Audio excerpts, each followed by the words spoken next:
right? So good morning to all of you. Today we are going to start a new chapter जिसका नाम है Death of a Partner, right? अभी तक हमने क्या पढ़ा था? आइए थोड़ा सा लिख के प्रेजेंटेशन देते हैं. Till now we have studied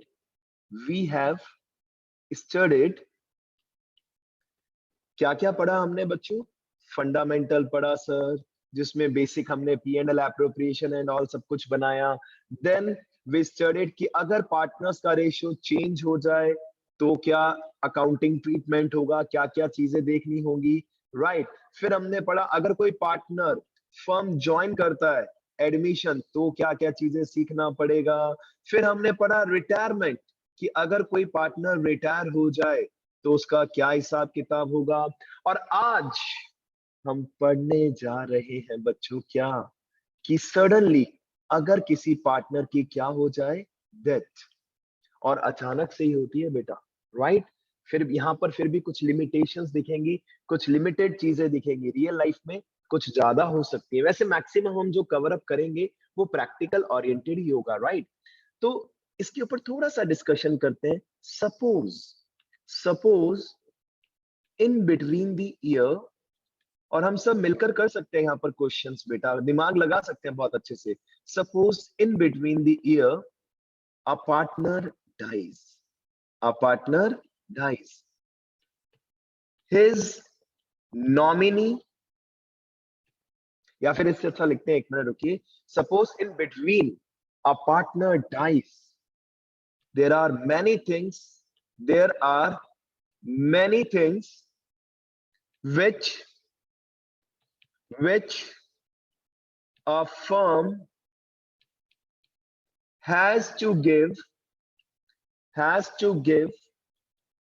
to the nominee of that partner.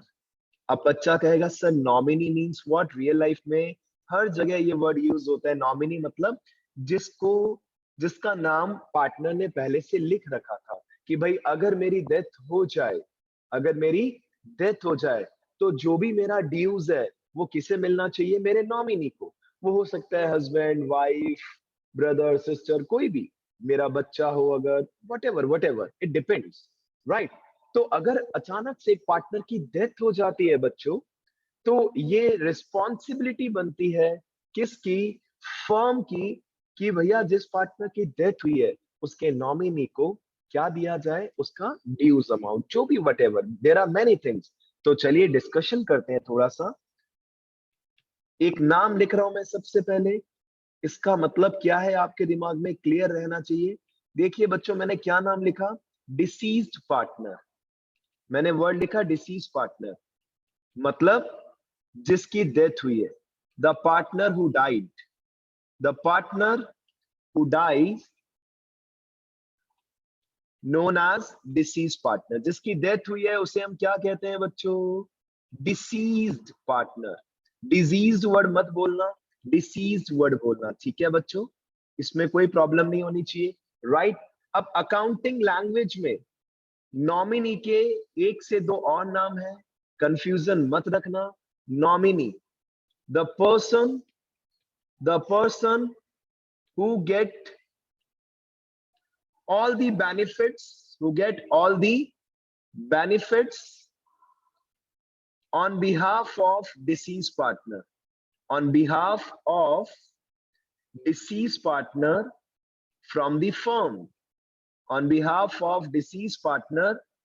the firm, इतनी सी बात है भाई. फर्म के थ्रू नॉमिनी को जो पैसा मिलेगा, क्यों मिलेगा?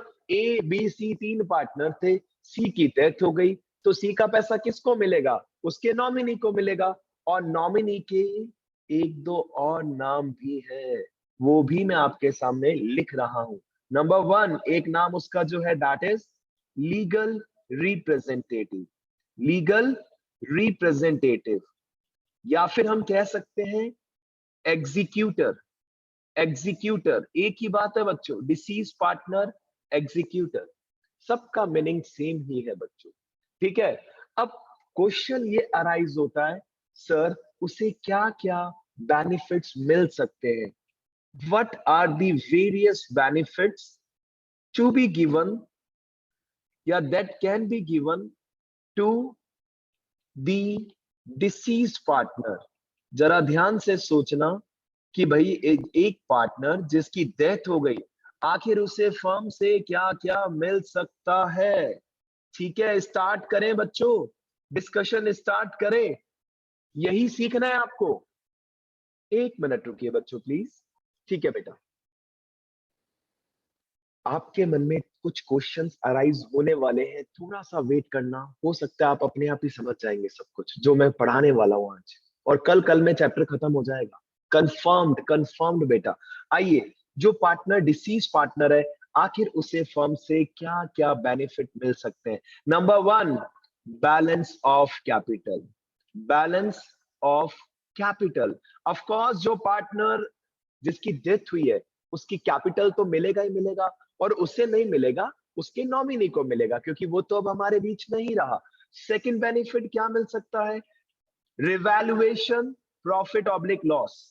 रिवैल्यूएशन प्रॉफिट्स और लॉसेस। रिवैल्यूएशन प्रॉफिट्स और लॉसेस। शेयर, शेयर कह सकते हैं हम, शेयर, ये लीजिए शेयर, राइट। और क्या चीजें मिल सकती हैं sir, balance sheet related, star relate, balance sheet के star related terms. Balance sheet के स्टार रिलेटेड टर्म्स। सर ये तो हम रोज पढ़ ही रहे थे रिटायरमेंट में। तो भाई बात तो वही है, रिटायरमेंट में वो जिंदा है, डेथ में उसकी डेथ हो गई, बात इतनी सी तो है बेटा। तो उसके हिस्से की कैपिटल देनी पड़ेगी उसे, रिवैल्यूएशन के प्रॉफिट लॉस में शेयर देना पड़ेगा, बैलेंस शीट के स्टार रिलेटेड टर्म्स जो मैक्सिमम होते हैं 1, राइट। और क्या होगा, share in goodwill, share in goodwill. और अगर आप में से किसी बच्चे ने ये चैप्टर पढ़ रखा है तो बताइए, क्या कुछ और भी देना होगा क्या बेटा, क्या कुछ बचा है? Anybody who wants to try, जिसने ये चैप्टर पढ़ रखा हो बेटा? Yes, anyone? नहीं पढ़ा? if anybody has read it out, that's why I'm asking. नहीं? तो चलिए एक इंपॉर्टेंट वर्ड बताता हूं जो रिटायरमेंट में नहीं देखा था आपने, और वो वर्ड पता है क्या है बेटा? इंटरेस्ट ऑन कैपिटल, जो ऑलरेडी आप फंडामेंटल में पढ़ चुके हैं। Is it okay? Good morning, good morning. Interest on capital, yes, interest on capital. Sir ये तो हमने पढ़ा ही नहीं था, मतलब फंडामेंटल में तो पढ़ा था। अब एक बात बताओ, एक पार्टनर की जून 30 को डेथ हो गई। कब डेथ हुई बच्चों? जून 30। तो अप्रैल, मई, जून, 3 महीने का उसकी कैपिटल पे क्या मिलना चाहिए? इंटरेस्ट मिलना चाहिए, बिल्कुल मिलना चाहिए। और एक सबसे इंपॉर्टेंट चीज जिसके ऊपर बोर्ड के अंदर क्वेश्चन 100% आएगा ही आएगा, 100% इन बोर्ड एग्जाम, मतलब 99 भी नहीं, 98 भी नहीं, 100%। Share in current year profits, share in current year profits. Sir ये क्या बात हुई? एक बात बताइए, 3 या 4 या 5 महीने तक एक पार्टनर जिंदा था, उसके बाद उसकी डेथ हो गई, तो क्या तब तक फर्म बंद थी? नहीं। यानी कि यहां पर थोड़ी सी बात बेसिक फंडामेंटल की भी आ रही है, जो हमने पढ़ा था। याद करो, P and L appropriation account बनाते थे, इंटरेस्ट ऑन कैपिटल भी देते थे, और प्रॉफिट में शेयरिंग भी देते थे, राइट। तो ये 6 चीजें जो आपके सामने मैंने लिखी, इसमें जो सबसे ज्यादा इंपॉर्टेंस रखती है, दैट इज पॉइंट नंबर 6, जिसके बिना डेथ अधूरा है। और गुडविल में शेयर, ये ऑलरेडी हम रिटायरमेंट में पढ़ चुके हैं। और नई चीज क्या एक और पढ़ ली, interest on capital, interest on capital, खत्म। बाकी सब तो वही पुरानी बातें हैं बेटा, राइट। अब ये तो उसके अकाउंट में बेनिफिट्स वाली बातें थी, जिससे उसका अकाउंट क्या होगा, plus plus plus, that's it. Sir minus भी हो सकता है क्या? बिल्कुल हो सकता है। आइए, थिंग्स या minus related terms minus related terms of deceased partner. आप ट्राई करना चाहे कर सकते हैं बच्चों. Minus related term of disease partner. Sir इसमें क्या क्या चीजें आ सकती हैं? इसमें नंबर 1 आ सकता है, अगर रिवैल्यूएशन पे लॉस है वो तो आएगा ही आएगा. अगर मान लीजिए पार्टनर ने ड्राइंग्स कर रखा था तो बेटा ड्राइंग्स आ सकता है, उसके अकाउंट से माइनस हो जाएगा. सेकंड, इसके ऊपर क्या चार्ज करना पड़ेगा हमें? Interest on drawings. यस बिल्कुल, ये भी आ सकता है. ये नया है, रिवैल्यूएशन का लॉस एंड ऑल तो हम ऊपर ऑलरेडी डिस्कस कर चुके हैं बेटा, राइट. और लास्ट में जो बस इतना ही है बेटा. हाँ, अगर उसने कुछ असेट टेक, इफ असेट तो क्या होगा बेटा, मे बी अगर कुछ लोन रिलेटेड एडजस्टमेंट है, उसने लोन दे रखा था, वो आ सकता है लोन रिलेटेड एडजस्टमेंट. अगर फर्म से लोन ले रखा था, एक बात सुनिए, एक पार्टनर जिसकी डेथ हो गई, उसने फर्म से लोन ले रखा था, तो ये अमाउंट उसके अकाउंट से क्या हो जाएगा? माइनस हो जाएगा. बस इतना ही है बेटा, माइनस रिलेटेड ज्यादा नहीं है. And at the end our responsibility is to find out the due amount to be given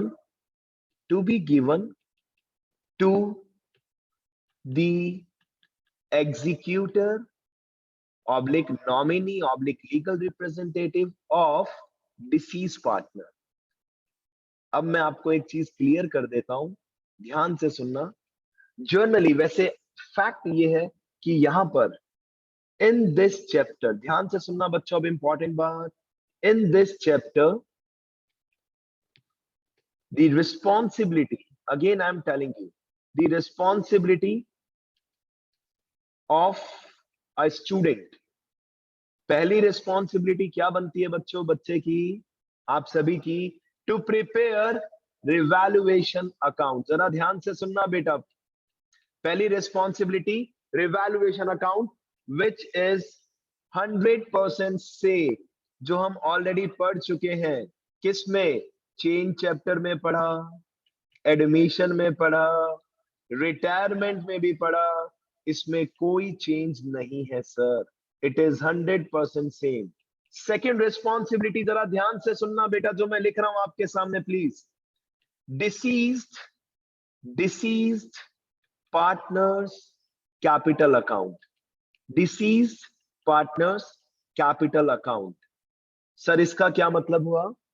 अब ध्यान से सुनना इसकी बात, फिर मैं प्रैक्टिकल स्टार्ट कर रहा हूं. पहला दिन है, थोड़ा थोड़ा धीरे धीरे मैं बढ़ाऊंगा चैप्टर. ये फाइल आपके रिकॉर्ड में रहेगी, आप कभी भी इसको रजिस्टर में नोट डाउन कर सकते हैं. फ्यूचर में अगर ये चैप्टर वापस दिखे तो ये कंसेप्ट आपके पास हमेशा एज एन असेट रहेगा बेटा. कितनी अच्छी बात है.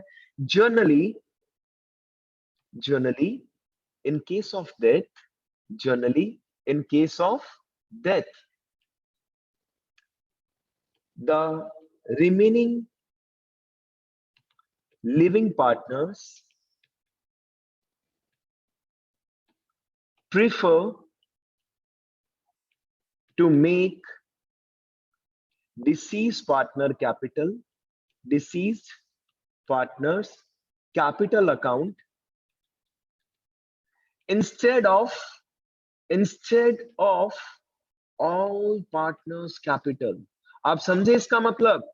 अभी तक हमने एडमिशन में, रिटायरमेंट में, कल की क्लास में क्या फोकस किया था? सभी का पार्टनर्स कैपिटल अकाउंट बनाते थे.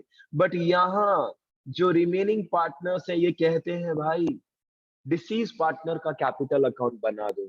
बता सकते हैं क्यों बेटा? What is the reason behind that? क्या लगता है इसका रीजन क्या है? एक ही तो रीजन है इसका, बताओ. सर जिस पार्टनर की डेथ हुई है, हम जल्दी से चाहते हैं उसका ड्यू अमाउंट निकाल ले और उसके नॉमिनी को दे दे, बात खत्म. तो एक फॉर्मेट भी मैं आपके सामने बना रहा हूं, डिसीज्ड पार्टनर्स कैपिटल अकाउंट. जरा ध्यान से देखना. इसके बाद मैं आपको लेटेस्ट सीबीएसई का अपडेट बता दूंगा, टेंशन खत्म. जल्दी से देखिए, ध्यान से देखिए बेटा, ये लीजिए, पर्टिकुलर्स, अमाउंट, पर्टिकुलर्स, अमाउंट। ठीक है बेटा, जिसकी डेथ हुई है हम उसी का अकाउंट बना रहे हैं with a feeling of same partners capital वाली ही फीलिंग आनी चाहिए, उसमें कोई ट्विस्ट नहीं है बेटा। पर्टिकुलर्स अमाउंट, पर्टिकुलर्स अमाउंट, बस सभी पार्टनर्स का अकाउंट जनरली हम आपसे नहीं पूछते। Is it okay? चलिए पूरा फॉर्मेट बना देते हैं, टेंशन खत्म। ये लीजिए, पर्टिकुलर्स अमाउंट, पर्टिकुलर्स अमाउंट। सबसे पहला स्टेप क्या आएगा सर? By balance BD. किसी को कोई डाउट हो तो हैंड रेज कर सकते हो बिंदास। बाय बैलेंस बीडी आ गया बच्चों। सेकेंड स्टेप जो डीआर में भी आ सकता है, सीआर में भी आ सकता है, और वो क्या है? रिवैल्यूएशन का प्रॉफिट या लॉस। प्रॉफिट है तो क्रेडिट में, और अगर रिवैल्यूएशन का लॉस है तो डेबिट में। केवल किससे मतलब रखना है? जिसकी डेथ हुई है, केवल उसी से मतलब रखना है। तीसरा स्टेप जो डेबिट में भी आ सकता है, क्रेडिट में भी आ सकता है, बैलेंस शीट के star related terms. Balance sheet के स्टार रिलेटेड टर्म्स जो डेबिट में भी आ सकता है, क्रेडिट में भी आ सकता है, इसमें भी कोई दिक्कत नहीं होनी चाहिए बच्चों। Is it okay? लेकिन हमें केवल किस पे फोकस रखना है सर? जिसकी डेथ हुई है उसी के ऊपर फोकस रखना है, बाकी पार्टनर्स को का तुम्हारा हिस्सा बाद में करते रहेंगे, बात खत्म। Next fourth step, that is share in goodwill. ये तो क्रेडिट में ही आएगा बेटा, ये डेबिट में नहीं आ सकता। शेयर इन गुडविल, और ये ऑलरेडी हम रिटायरमेंट में पढ़ चुके हैं, एज इट इज, इसमें कोई चेंज नहीं है बच्चों, same age retirement, same age retirement, कोई चेंज नहीं है। नेक्स्ट आते हैं फिफ्थ के ऊपर बच्चों। फिफ्थ जरा ध्यान से सुनना, interest on capital if any. अगर इंटरेस्ट ऑन कैपिटल है तो वो देना पड़ेगा। सर कैसे पता चलेगा? क्वेश्चन में गिवन होगा बच्चों। Sixth, which is 100% which is going to ask in board exam, CBSE के बोर्ड एग्जाम में, और ये क्या है बच्चों? Share in current year profits, share in current year profits up to the date of death, up to the date of death. बताओ बेटा, यहां तक क्रेडिट में किसी को भी कुछ डाउट है, कुछ डिस्कस करना चाहते हो तो आप बोल सकते हो। क्रेडिट में इससे ऊपर कुछ नहीं आएगा। डेबिट में आ सकता है। डेबिट में क्या आ सकता है? अगर ड्राइंग्स है किसी भी प्रकार की तो ड्राइंग्स क्या हो जाएगी? अकाउंट से माइनस। अगर इसके ऊपर इंटरेस्ट ऑन ड्राइंग्स चार्ज करना है, पता है वही रूल आएगा जो फंडामेंटल में सीखा था, एवरेज पीरियड एंड ऑल, वो सब ध्यान रखना पड़ेगा आपको। और लास्ट में अकाउंट क्लोज कर देंगे। रिटायरमेंट में क्या था बेटा? जो फाइनल आंसर आता था वो आप उसके लोन अकाउंट में ट्रांसफर कर देते थे या पैसे दे देते थे। लेकिन यहाँ पर खास बात क्या है?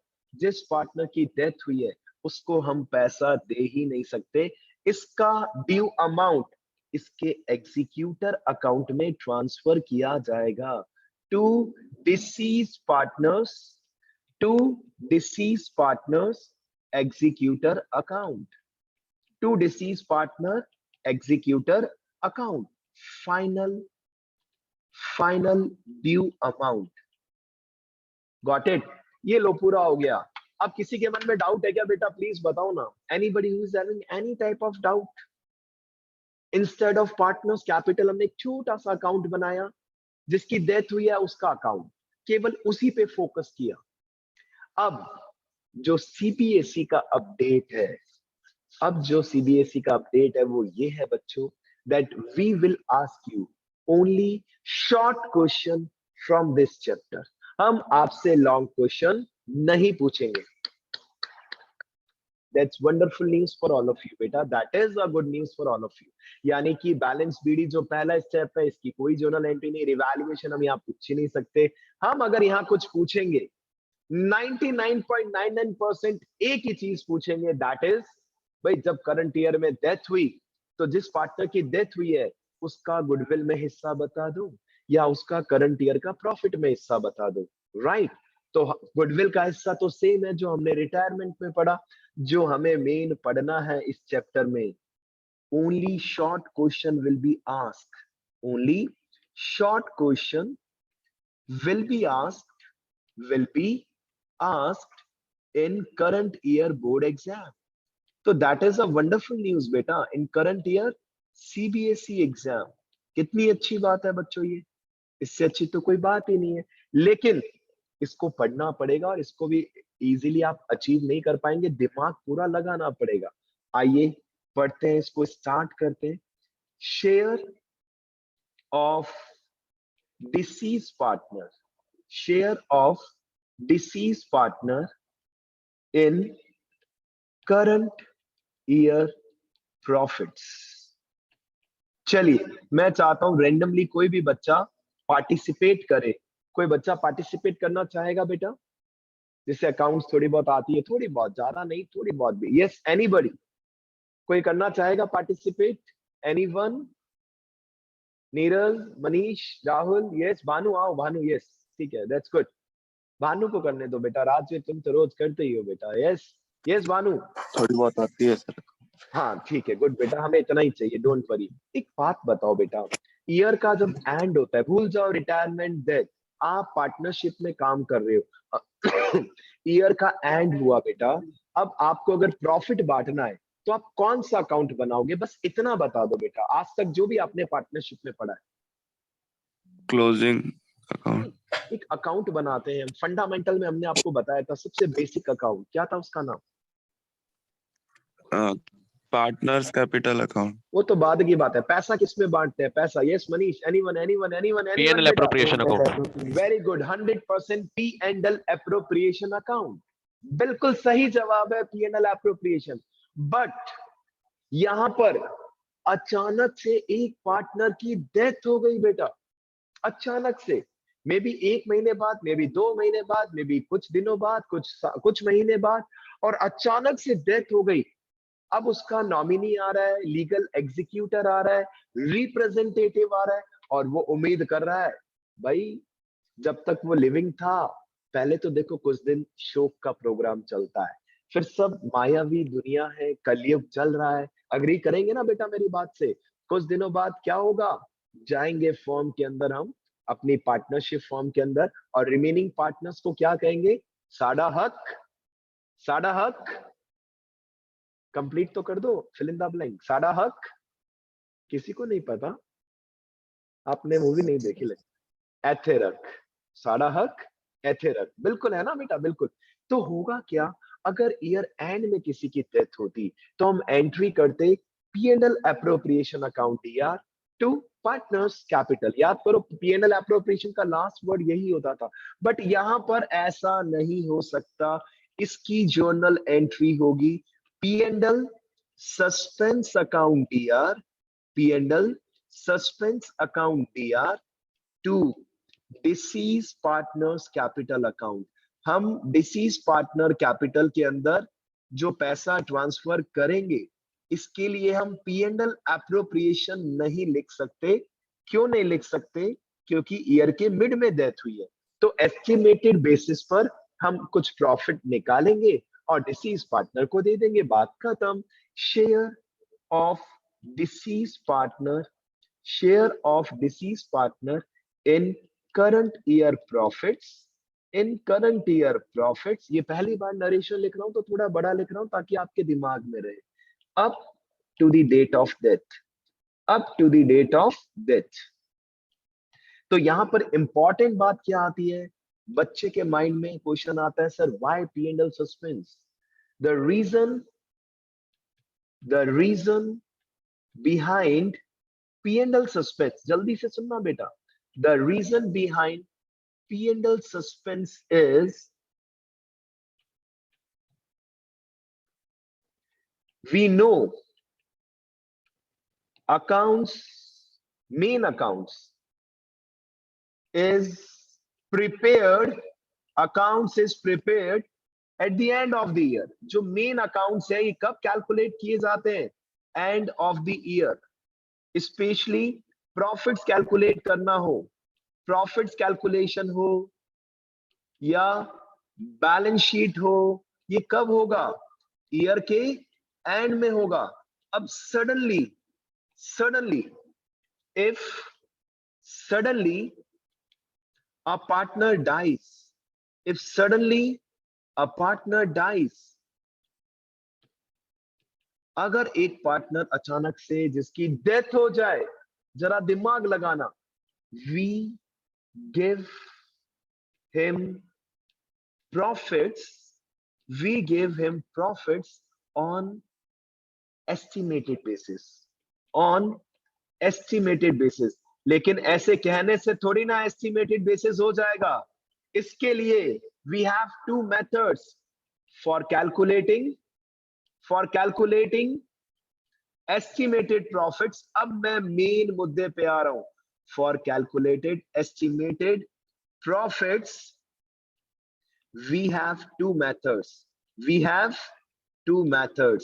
बच्चों, हमारे पास दो मेथड है to find out the estimated amount of profit in the current year up to the date of death of a partner।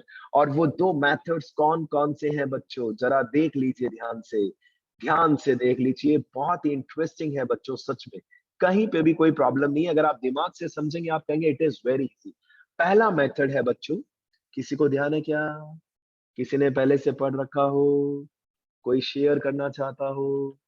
नहीं? चलिए, पहला मेथड है बच्चों on time basis. Journal entry will remain same, लेकिन amount निकालने के लिए हमारे पास दो आधार है। पहला है टाइम बेसिस और दूसरा है ऑन टर्नओवर बेसिस। पहला है टाइम बेसिस, दूसरा है टर्नओवर बेसिस। सर इसका क्या मतलब हुआ? पहला जो मेथड है ये फोकस कर रहा है टाइम के ऊपर, it is focusing on time. ये फोकस कर रहा है टाइम पे, जब तक जिंदा था तब तक का प्रॉफिट। और टर्नओवर बेसिस मतलब यहां पर सेल्स रिलेटेड बात चल रही है कि जब तक जिंदा था कितनी सेल्स हुई। तो दोनों में थोड़ा थोड़ा सा चेंज है बेटा। मैं पहला मेथड आपके साथ शेयर करता हूं, दूसरा कल शेयर कर लूंगा। दोनों के 3-4 क्वेश्चन करा देंगे, चैप्टर खत्म हो जाएगा। इतनी सी बात है बेटा, no issues at all. Right बेटा, करें डिस्कशन स्टार्ट। आइए टाइम बेसिस के अकॉर्डिंग स्टार्ट करते हैं, ऑन टाइम बेसिस। और मुझे कुछ एक्सप्लेन नहीं करना, मैं डायरेक्टली यहां पर एक क्वेश्चन लिख रहा हूं on time basis with example. जरा ध्यान से देखना एग्जांपल बच्चों। A B C are partners. A B C क्या है बच्चों? पार्टनर्स है, ठीक है। ऑन 30th जून 2021 किसकी कराए डेथ बेटा? ए बी सी बोलो किसकी डेथ कराए? सी, बी या ए? चलो एक ही करा देते हैं, बी की। चलो, on 30th June 2021 B died. अब कैसे डेथ हुई बेटा मुझे नहीं पता, सीधी सी बात है, डेथ हो गई, इतनी सी बात है, राइट। अब देखिए मैं क्या लिख रहा हूं, profits for the last 3 years, profits for the last 3 years amounting to rupees, जरा ध्यान से सुनना बेटा, 10,000, 18,000 and 32,000 respectively। अब देखिए पहला मेथड है, इसकी पहचान कैसे होगी? यहां पर सेल्स गिवन नहीं है, पिछले 3 साल के प्रॉफिट्स गिवन है। तो सर हमें क्या करना है? सर हम सबसे पहले एक काम करते हैं, एवरेज निकाल लेते हैं कि ऑन एन एवरेज हम कितना पैसा कमाते हैं। First of all we should find out the average profits. निकाल लें बच्चों average profits, it is very easy. We should find out the average profits. मुझे लग रहा है आंसर पॉइंट्स में आ सकता है। इसका एक काम करते हैं, रुकिए, किसकी डेथ हुई है बेटा? बी की डेथ हुई है। ये लीजिए 2-1-1 रेशो डिसाइड कर देते हैं, इनका रेशो है 2-1-1। अब देखिए एवरेज प्रॉफिट निकालना बताओ बेटा जल्दी से, टाइम कम है हमारे पास। फिर आप अपनी बुक से क्वेश्चंस कर सकते हैं इस टाइप के। Average profits 10,000 right, plus 18,000 plus 32,000, कितना हुआ बच्चों बताइए? एवरेज कितना आ रहा है बच्चों? अरे एवरेज तो बता दो जल्दी से, इसमें एवरेज में कहाँ टेंशन है? 10 प्लस 18 प्लस 32, इसका एवरेज कितना आ रहा है? Yes we have maths students also. 60,000 20,000 20,000 very good, 20,000। मतलब फर्म ने डिसाइड किया, हम आपको चला के और कोई ज्ञान नहीं देंगे, हमने प्रॉफिट दे दिए, 2 साल 3 साल लॉस होगा तो माइनस कर देना, एवरेज प्रॉफिट आप सबको निकालना आता है। अब देखिए आंसर हमारे सामने है, share of be in current year profits, share of be in current year profit, चाहे तो ब्रैकेट में लिख सकते हैं अप टू 30th जून, क्योंकि 30th जून को उसकी क्या हो गई थी? डेथ हो गई थी सर। आइए सर देखिए, पूरे साल का प्रॉफिट 20,000 है। क्या इस साल पूरे साल तक लिविंग था? कब डेथ हुई? कितने महीने तक जिंदा था बताइए भी? यस बच्चों, कितने मंथ तक जिंदा था? Yes 3 months 3 months. आप में से एक बच्चे का डाउट आ रहा है सर कहाँ लिखा है अकाउंट्स क्लोज कब होते हैं? कुछ ना लिखा हो तो हमेशा 31 मार्च को होते हैं। अप्रैल, मई, जून, सर 3 महीने का प्रॉफिट निकालिए सबसे पहले। ये लीजिए 3 मंथ्स का, ये फर्म का प्रॉफिट है। This is the profit of the entire firm. B को उसका हिस्सा मिलेगा सर, और बी का हिस्सा कितना है बच्चों? बताइए बी का हिस्सा कितना है बच्चों? 1/4। 4 यस यस, 1/4। आंसर निकाल लो। एंट्री आपको आती है बच्चों, 3 4 12 राइट। 4 से इसको डिवाइड किया, ये बना कितना? 5,000। फिर 4 से इसको डिवाइड किया 1250, और इसकी जर्नल एंट्री क्या होगी बच्चों? P and L suspense account debit, P and L. अब ये गारंटी नहीं है ना कि इस साल भी उतना ही प्रॉफिट होगा, ये हमने एक रफ आइडिया लिया। पी एंड एल सस्पेंस दिया टू डिसीज पार्टनर का नाम क्या है बच्चों? बी। तो P and L suspense account दिया to B's capital 1250 class end होने वाली है। सिमिलर लेवल के क्वेश्चंस आपको अपनी बुक में दिखेंगे, इलस्ट्रेशन